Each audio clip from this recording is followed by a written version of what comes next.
Donc ces artistes que nous avons choisis proposent aussi des esthétiques particulières et revisitent et repensent en quelque sorte aussi le sujet, le genre du paysage ou le genre de la nature ou de la nature morte.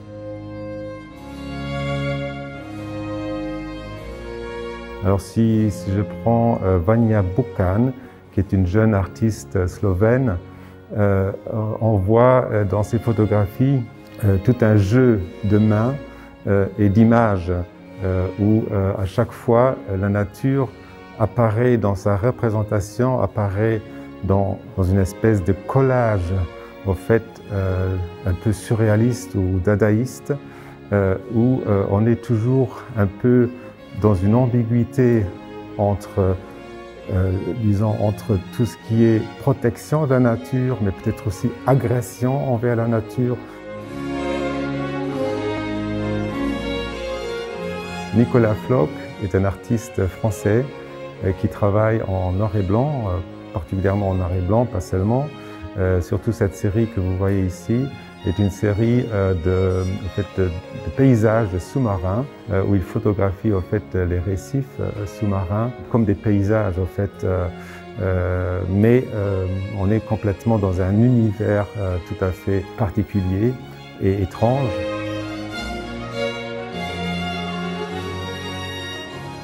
Maria Maddalena Jancis est une artiste roumaine qui habite à Vienne et elle travaille beaucoup sur les glaciers et sur la fonte des glaces. Elle a travaillé sur 2 glaciers, un en Autriche et l'autre en Islande. Et les photos sont des photos qu'elle appelle des mémoires d'un glacier en Islande. Et au fait, on ne voit pas vraiment le paysage des montagnes, mais c'est plutôt suggéré, disons, cette idée des glaciers est plutôt suggérée ici par la photographie qui devient un peu un paysage abstrait, un paysage entre extérieur et intérieur.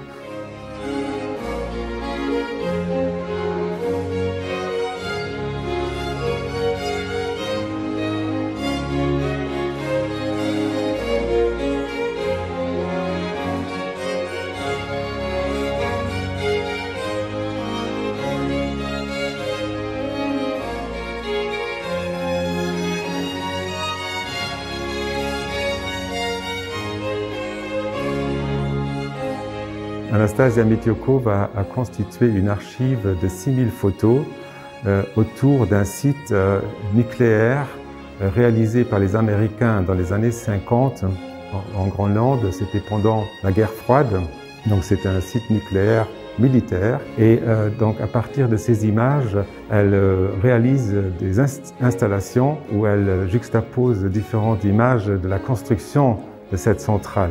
Elle est présente accompagnée de textes et dans une lumière jaune un peu pour rendre ce caractère anxiogène de la situation.